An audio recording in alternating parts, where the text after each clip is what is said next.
जय हिंद साथियों, कैसे हैं आप सभी। आई होप आप सभी बहुत ज्यादा अच्छे होंगे, बहुत बेहतरीन तरीके से आप अपनी तैयारी कर रहे होंगे। आज हम अपने साइंस के कुछ क्वेश्चंस के साथ आपके सामने आए हैं। तो आज वही क्वेश्चंस करेंगे जो प्रीवियस ईयर एग्जाम में बार बार पूछे गए हैं, जो बहुत ज्यादा इंपॉर्टेंट है आपके एग्जाम को लेके। तो बिना टाइम वेस्ट किए आज के सेशन को करते हैं स्टार्ट पहले क्वेश्चन के साथ। पहला क्वेश्चन है आपका, सभी तत्वों के परमाणु का आकार होता है, यानी कि जितने भी एलिमेंट होते हैं, बोला गया है जितने भी एलिमेंट होते हैं उनके एटम का आकार कैसा होता है, परमाणु का आकार कैसा होता है। ए वर्गाकार यानी कि स्क्वायर होता है, बी षटकोण होता है, सी गोलीय यानी कि सर्कुलर होता है, या डी त्रिभुज ट्रायंगुलर शेप में होता है। तो बताइए जरा, जो आपका एटम होता है, परमाणु होता है, उसके एलिमेंट्स, उसमें जितने भी तत्व होते हैं उनका जो आकार होता है वो होता है गोलीय यानी कि सर्कुलर। कैसा आकार पाया जाता है, सर्कुलर आकार पाया जाता है। नेक्स्ट क्वेश्चन, द्रव के ठोस में परिवर्तन की प्रक्रिया को क्या कहा जाता है, यानी कि द्रव का मतलब क्या है, लिक्विड। लिक्विड जब किस में बदल जाए, ठोस यानी कि सॉलिड में परिवर्तित हो जाए, तो उस प्रक्रिया को क्या कहा जाता है। ए विखंडन कहा जाता है, बी उत्सादन कहा जाता है, या सी हिमीकरण कहा जाता है, या डी संलयन कहा जाता है। तो एक चीज ध्यान रखनी, इसको हिमीकरण यानी कि फ्रीजिंग कहा जाता है। यानी कि आपका कोई भी लिक्विड है, मान के चलिए पानी है, पानी से बर्फ बन गई तो वो फ्रीज हो गई यानी कि जम गई, तो उसी यानी कि किसी द्रव का जमना क्या कहलाता है, हिमीकरण कहलाता है, फ्रीजिंग कहलाता है। क्लियर है यहां तक। तीसरे क्वेश्चन पर चलते हैं, जल में सबसे कम घुलनशील गैस कौन सी है, यानी कि आपके वाटर यानी कि H2O के अंदर सबसे कम घुलनशील गैस जो कि घुल नहीं सकती पानी के अंदर, वो गैस कौन सी हो जाएगी। N2 हो जाएगी, NH2 हो जाएगी, C CO2 हो जाएगी, या D HCl हो जाएगी। ये L है बच्चा, ये L है, HCl हो जाएगी। तो ये चीज आपने बतानी है। एक चीज ध्यान रखिए, जो आपका H2O है, यदि इस H2O के अंदर CO2 को मिला दिया जाए तो क्या बन जाता है, तो सोडा वाटर बन जाता है। यदि मैं हमारे H2O के अंदर क्लोरीन गैस को, यहां से HCl में से क्लोरीन गैस को मिला दूं, तो ये शुद्ध पानी के लिए, या फिर ये लिखिए, पानी को शुद्ध करने के लिए, पानी को शुद्ध करने के लिए, शुद्ध करने के लिए किसका इस्तेमाल किया जाता है, क्लोरीन गैस का इस्तेमाल किया जाता है। यानी कि ये दोनों तो घुलनशील होंगी। इसने पूछा है जो कम घुलनशील हो। अब जो NH3 होता है, इसे अमीनो एसिड या अमीनो अम्ल कहा जाता है। जो आपका NH2 होता है, ये भी किस फैमिली से बिलोंग करता है, ये भी आपकी अमीनो एसिड की फैमिली से बिलोंग करता है। ये भी किससे बिलोंग करता है, ये भी आपकी अमीनो ग्रुप से बिलोंग करता है। जो आपका N2 हो जाएगा, N2 क्या हो जाएगा, ये क्या करती है, N2 जो गैस होती है आपकी, हाइड्रोजन के साथ बॉन्ड नहीं बनाती, हाइड्रोजन के साथ बॉन्ड नहीं बनाती, बॉन्ड नहीं बनाती। जब बॉन्ड नहीं बनाती तो ये घुलनशील भी नहीं होगी। अब ये जो अमीनो NH2 है, इसको हाइड्रोजाइन कहा जाता है। नेक्स्ट क्वेश्चन, निम्न में से कौन सा भौतिक परिवर्तन नहीं है। भौतिक परिवर्तन का मतलब है फिजिकल चेंज नहीं है।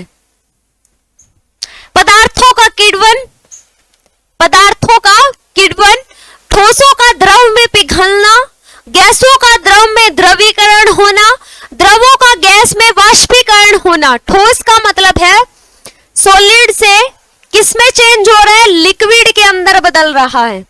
और ये गैस का द्रवों के अंदर यानी कि लिक्विड में चेंज होना, गैसों का या द्रवों का गैस में वाष्पीकरण, लिक्विड का गैस के अंदर वाष्पीकरण या पदार्थों का किण्वन। तो इसके बारे में एक चीज ध्यान रखिए, जो आपकी फिजिकल चेंजेस होते हैं उसके अंदर क्या होता है, इसका जो सही आंसर हो जाएगा वो हो जाएगा। अब इसके अंदर क्या बताया गया? फिजिकल का मतलब क्या है? भौतिक, भौतिक जिससे आप छू सकते हैं यानी कि जो आपको दिखाई दे रहा है। अब वाष्पीकरण हो गया, वाष्प के यानी कि भाप के रूप में उड़ गया, तो उस चीज को तो नहीं हम ये बोल सकते ना कि भौतिक परिवर्तन है। ये तीनों भौतिक परिवर्तन है, लेकिन द्रवों का गैसों में वाष्पीकरण होना क्या नहीं है? फिजिकल चेंज नहीं है। फिजिकल चेंज का मतलब क्या होता है? जो अवस्था आपको दिखाई दे रही है आप उसे छू सकते हैं, वो आपका फिजिकल चेंज कहलाता है, भौतिक परिवर्तन कहलाता है। नेक्स्ट क्वेश्चन देखिए, हाइड्रोजन परमाणु का नाभिक कहलाता है, यानी कि मान के चलिए ये हाइड्रोजन का नाभिक है।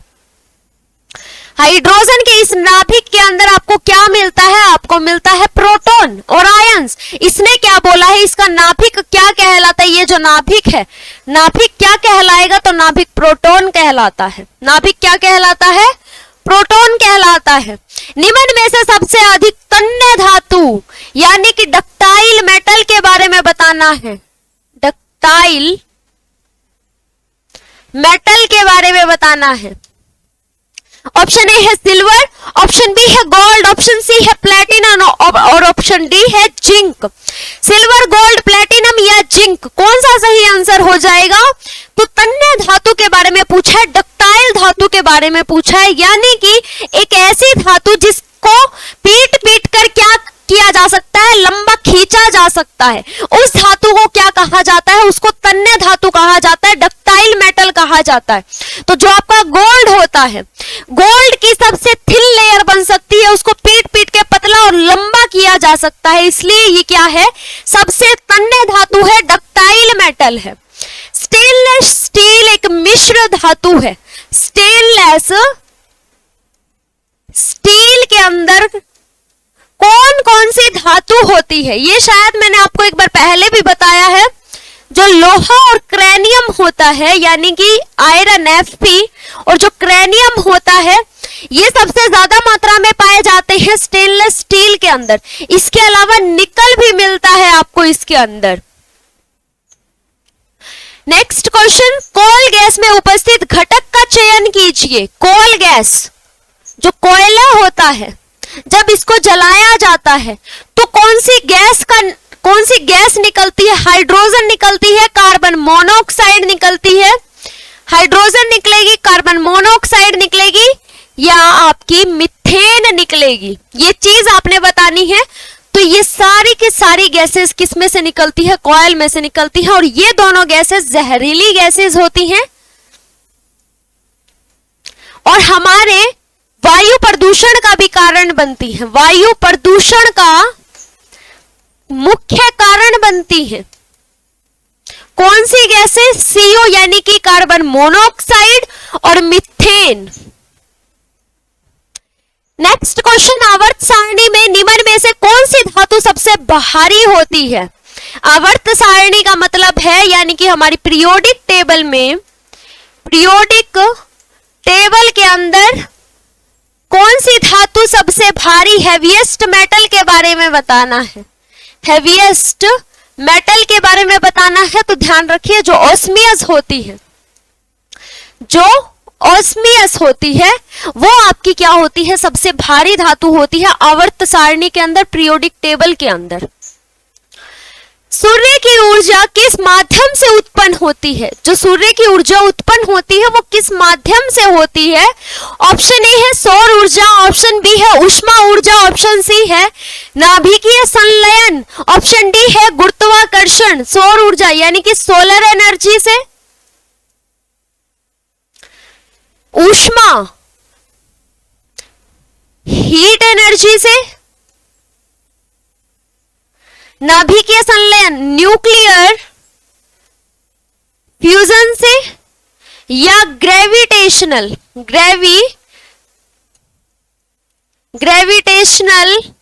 एनर्जी से? तो इसके बारे में जरा आप बता दीजिए। जो आपका सूर्य की ऊर्जा होती है, बहुत सारे बच्चे यहाँ पे सौर ऊर्जा कर रहे होंगे, मुझे पता है बहुत सारे बच्चे ऐसे होंगे जो क्या आंसर करके आएंगे, सौर ऊर्जा करके आएंगे। कई उष्मा ऊर्जा भी सोचेंगे कि हीट आती है तो शायद माध्यम वो हो सकता है।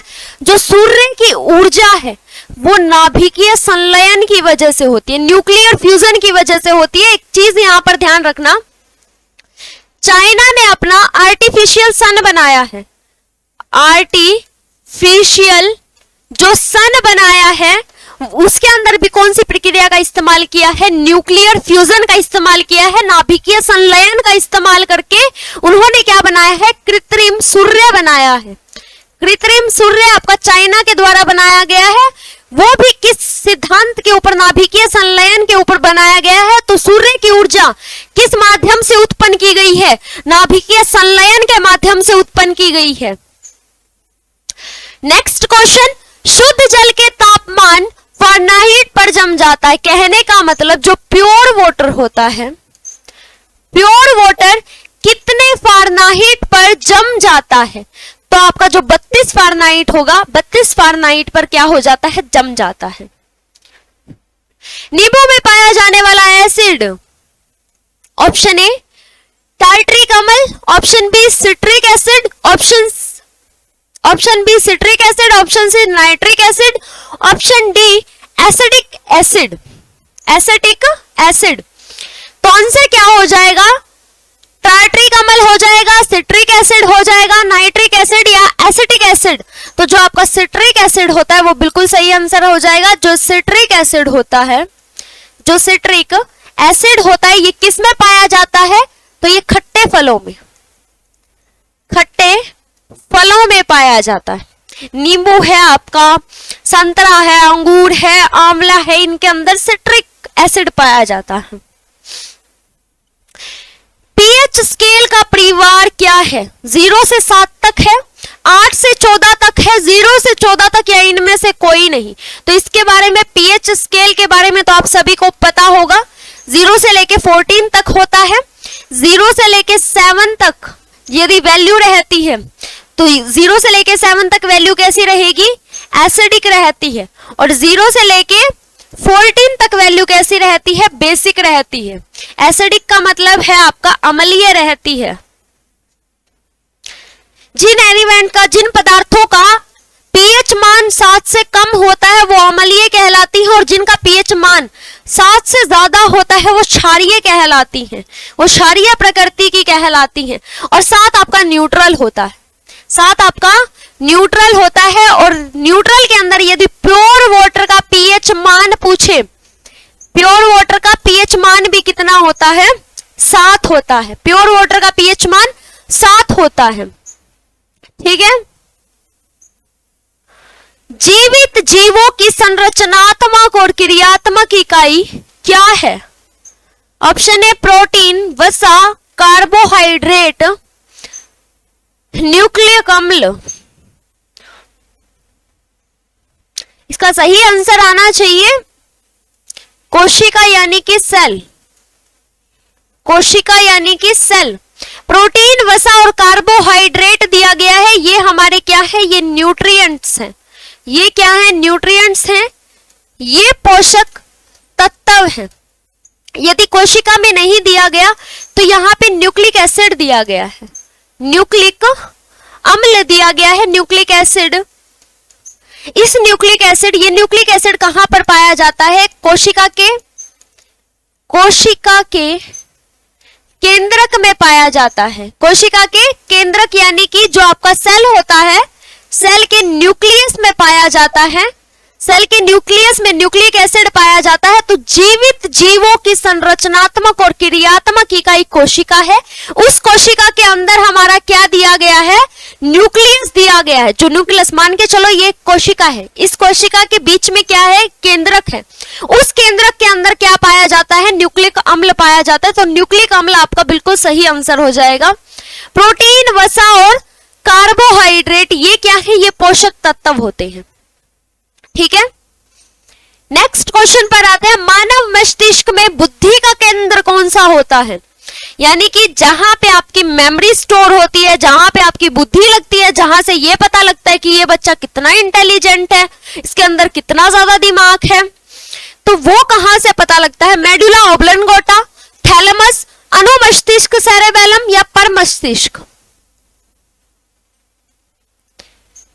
मेडुला ऑब्लंगोटा के अंदर, थैलेमस के अंदर, अनुमस्तिष्क के अंदर या परमस्तिष्क के अंदर? ये एक मिनट,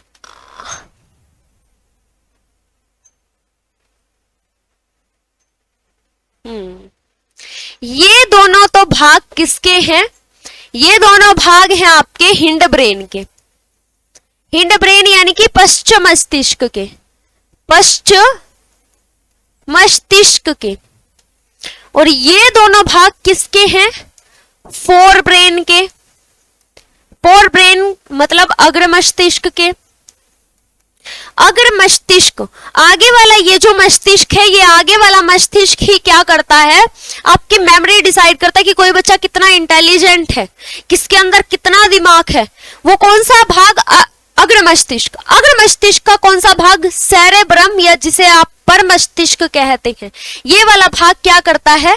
बुद्धि का केंद्र होता है। ये वाला भाग क्या होता है? बुद्धि का केंद्र होता है। मानव शरीर में श्वसन वर्णक है। श्वसन का मतलब रेस्पिरेशन का वर्णक है, रेस्पिरेशन का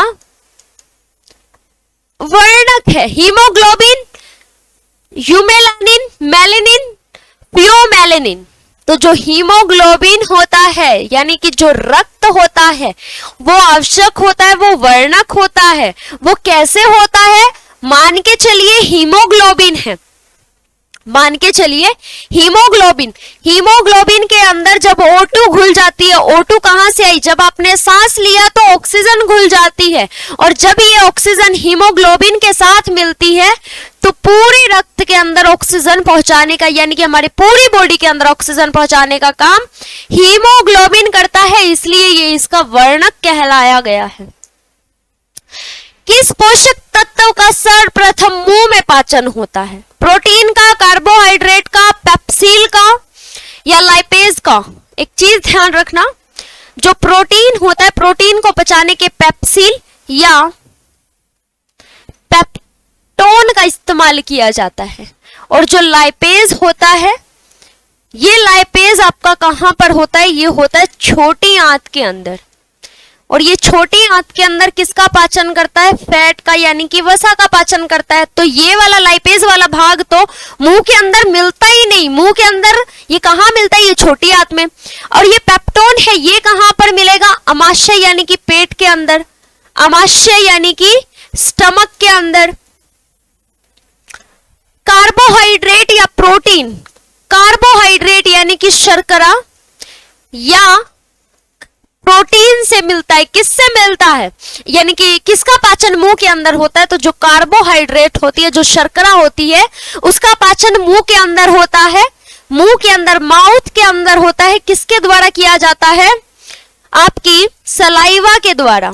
सलाइवा यानी कि लार के द्वारा। लार के अंदर एक एंजाइम होता है जिसे टाइलिन एंजाइम कहा जाता है। टाइलिन एंजाइम कहा जाता है। ये एंजाइम किसका मुंह में पाचन करवाता है? कार्बोहाइड्रेट का।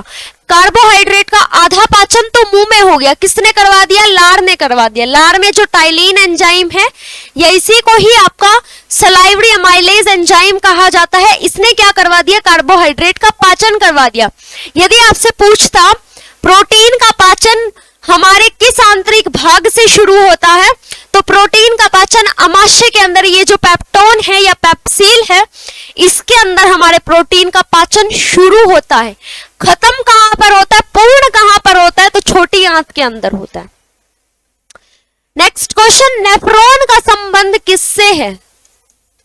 नेफ्रॉन के बारे में बताना है। स्वतंत्र संचारी तंत्र, संचारी तंत्र का मतलब सर्कुलेटरी सिस्टम के बारे में बोल रहा है, रक्त का परिसंचरण तंत्र के बारे में बात कर रहा है, श्रवायु तंत्र या उत्सर्जन तंत्र यानी कि रेस्पिरेशन सिस्टम,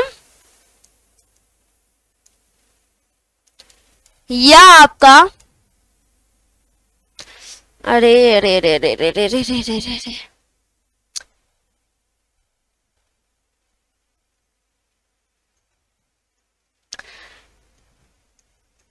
एंडोक्राइन सिस्टम, या आपका उत्सर्जन यानी कि एक्सक्रीशन सिस्टम, एक्सक्रीशन सिस्टम या एंडोक्राइन सिस्टम। क्या आंसर आ जाएगा? तो आपको पता होगा नेफ्रॉन किसकी इकाई है, तो नेफ्रॉन हमारी किडनी की क्या होती है, किडनी जिसे वृक्क कहा जाता है, इसकी क्या है, ये इकाई है, इसकी ये यूनिट होती है। स्टडी ऑफ किडनी क्या कहलाता है, नेफ्रोलॉजी कहलाता है। यदि आपसे बोले कि स्टडी ऑफ किडनी, गुर्दों का अध्ययन, आम भाषा में इनको गुर्दे कहा जाता है, जो किडनी का अध्ययन, वृक्क का अध्ययन कहलाता है नेफ्रोलॉजी, नेफ्रोलॉजी कहलाता है। तो नेफ्रोलॉजी या किडनी किसका एक भाग है, उत्सर्जन तंत्र का, एक्सक्रीशन सिस्टम का एक भाग होता है। नेक्स्ट क्वेश्चन, शरीर की सबसे लंबी पेशी कौन सी है, सोलियस, ग्रासिल्स, ट्रेपेजिस या सार्टोसीरिस।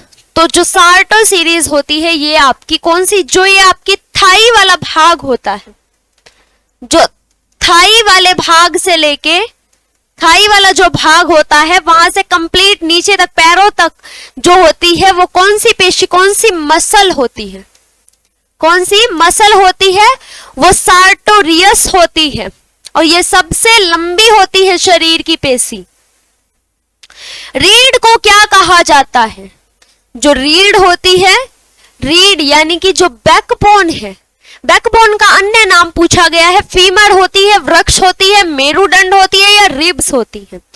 तो जो फीमर होती है, फीमर तो आपकी जो जांग होती है वहां पर मिलती है, जो फीमर हड्डी होती है वो जांग में मिलती है, वृक्ष तो कोई हड्डी ही नहीं होती। जो मेरुदंड होती है, मेरुदंड को ही क्या कहा जाता है, बैकबोन कहा जाता है। और जो रिब्स, जो पसलियां होती है वो आपके गुर्दों के यहां पर होती हैं, टोटल 24 पसलियां होती हैं। अब जरा यहां देखना, मान के ये आपका ब्रेन, ब्रेन के नीचे से ये आपकी स्पाइनल कॉर्ड आ रही है, ये क्या है, ये आपकी स्पाइनल कॉर्ड। इस स्पाइनल कॉर्ड को कहा जाता है मेरुरज्जु, इस स्पाइनल कॉर्ड को क्या कहा जाता है, मेरुरज्जु। मेरुदंड का मतलब क्या है, ये केवल स्पाइनल कॉर्ड। क्या स्पाइनल कॉर्ड और बैकबोन सेम चीज है? नहीं, ये दोनों एक चीज नहीं है। जब मैं इसके साइड पे इस प्रकार से हड्डियां जोड़ दूंगी, इस प्रकार से हड्डियां जोड़ दी जाएंगी, तब ये क्या कहलाएगी, तब ये कहलाएगी बैकबोन, तब ये क्या कहलाएगी, बैकबोन यानी कि मेरुदंड। बिना हड्डियों के ये क्या कहलाएगी, बिना हड्डियों के ये मेरुरज्जु कहलाएगी। मानव शरीर में कौन सा पदार्थ ऊर्जा का मुख्य स्रोत होता है, निम्नलिखित में से ऐसा कौन सा पदार्थ है जिसके अंदर आपको सबसे ज्यादा ऊर्जा मिलती है? तो ध्यान रखना, जो कार्बोहाइड्रेट होता है, कार्बोहाइड्रेट हमारी बॉडी के अंदर 75 से 80% एनर्जी कार्बोहाइड्रेट से मिलती है। कहां से मिलती है, कार्बोहाइड्रेट। पर डे हमें 350 से 400 ग्राम तक कार्बोहाइड्रेट लेना चाहिए। 1 ग्राम कार्बोहाइड्रेट के अंदर 4.2 से लेके 4.3 कैलोरीज होती हैं। इसके सोर्सेस सुक्रोज, मेल्टोज, सेल्यूलोज, ये सारी क्या है, ये सारी की सारी कार्बोहाइड्रेट शर्करा है। फ्रक्टोज, सुक्रोज यानी कि जो गुड़ से शुगर मिलती है वो सुक्रोज कहलाती है, जो ड्राई फ्रूट से शुगर मिलती है वो मेल्टोज कहलाती है, जो पौधों से मिलती है वो सेल्यूलोज, और जो फ्रक्टोज यानी कि फलों से जो मिलती है उसे फ्रक्टोज कहा जाता है। और हमारी बॉडी के अंदर 75 से 80% कार्बोहाइड्रेट हमें क्या करता है, एनर्जी प्रोवाइड करता है। ठीक है, नेक्स्ट क्वेश्चन, निम्न में से किसकी कमी से रिकेट्स रोग हो जाता है? रिकेट्स रोग किसकी कमी से होता है? तो विटामिन डी को कैल्सीफिरोल कहा जाता है। कैल्सीफिरोल की वजह से यानी कि विटामिन डी की कमी से क्या हो जाता है? रिकेट्स रोग हो जाता है। इस रोग के अंदर क्या होती है? 7 से 9 साल के जो बच्चे होते हैं, 7 से 9 साल के जो बच्चे होते हैं, इनकी हड्डियां कमजोर हो जाती हैं, हड्डियां कमजोर हो जाती हैं। विटामिन डी किसके लिए सबसे ज्यादा अच्छा होता है? तो हमारी हड्डियों के लिए, हमारे बोन्स के लिए सबसे ज्यादा अच्छा होता है। यदि इसकी कमी होगी तो हड्डियां कमजोर हो जाएंगी और उस बीमारी को क्या कहा जाता है? रिकेट्स कहा जाता है। विटामिन डी का सबसे अच्छा स्रोत सनलाइट, सूर्य की किरणें, सूर्य की किरणों से सबसे ज्यादा क्या मिलता है? सनलाइट मिलता है। विटामिन ए को रेटिनोल कहा जाता है, विटामिन सी को एस्कोर्बिक एसिड कहा जाता है, विटामिन की को पाइलोक्वानिन कहा जाता है, पाइलोक्वानिन कहा जाता है। नेक्स्ट क्वेश्चन पर आते हैं, डाप्सन इकाई का प्रयोग किया जाता है किस चीज के लिए? डाप्सन इकाई का प्रयोग किया जाता है पृथ्वी की मोटाई नापने के लिए, हीरे की मोटाई नापने के लिए, ओजोन परत की मोटाई नापने के लिए, या शोर के मापन के लिए? तो बहुत ज्यादा रिपीटेड क्वेश्चन है। ओजोन लेयर, ओजोन लेयर की मोटाई को मापने के लिए डाप्सन इकाई का, डॉप्सन यूनिट का क्या किया जाता है? इस्तेमाल किया जाता है। किसकी? Ozone layer. यही ओजोन लेयर हमें जो सूर्य से आने वाली जो किरणें होती, जो हानिकारक किरणें होती है, उनसे बचाने का काम करती है। नेक्स्ट क्वेश्चन, कार्य की एसआई मात्रक क्या है? यानी कि वर्क की एसआई यूनिट पूछी है आपसे, वर्क की एसआई यूनिट पूछी है, तो वर्क की एसआई यूनिट होती है जूल। नेक्स्ट क्वेश्चन, माइक्रोफोन दोबारा ध्वनि ऊर्जा का रूपांतरित होता है, यानी कि जिस टाइम पे जो माइक्रोफोन होता है, माइक्रोफोन से क्या निकला? ध्वनि ऊर्जा निकली, वो किस में परिवर्तित हो जाएगी? यांत्रिक ऊर्जा में, विद्युत ऊर्जा में, सौर ऊर्जा में, या प्रकाश ऊर्जा में? तो ये चीज ध्यान रखना, वो किस में कन्वर्ट हो जाएगी? इलेक्ट्रिक एनर्जी के अंदर। किस में कन्वर्ट हो जाएगी? इलेक्ट्रिक एनर्जी के अंदर कन्वर्ट हो जाएगी। ये थी आज की आपकी साइंस की क्लास। आई होप आपको ये क्लास बहुत ज्यादा अच्छी लगी होगी। यहाँ से आपके कुछ एक कंसेप्ट क्लियर हो चुके होंगे, कुछ एक क्वेश्चंस क्लियर हो चुके होंगे जो प्रीवियस ईयर एग्जाम के अंदर बार बार पूछे गए हैं। आप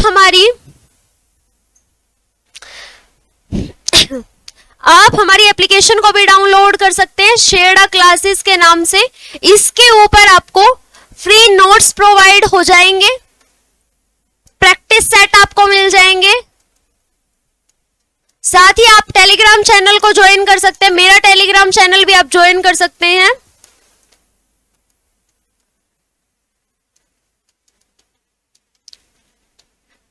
ये मेरा टेलीग्राम चैनल रहेगा, इसके अंदर आपको क्लासेस के नोटिफिकेशंस मिल जाएंगे। अगर आप टेलीग्राम चैनल को ज्वाइन करना चाहते हैं, अगर आपको कोई भी डाउट होता है, आप कमेंट सेक्शन में कमेंट करके जरूर बता सकते हैं। आपके क्वेश्चन का, आपके कमेंट का रिप्लाई जरूर किया जाएगा। ठीक है।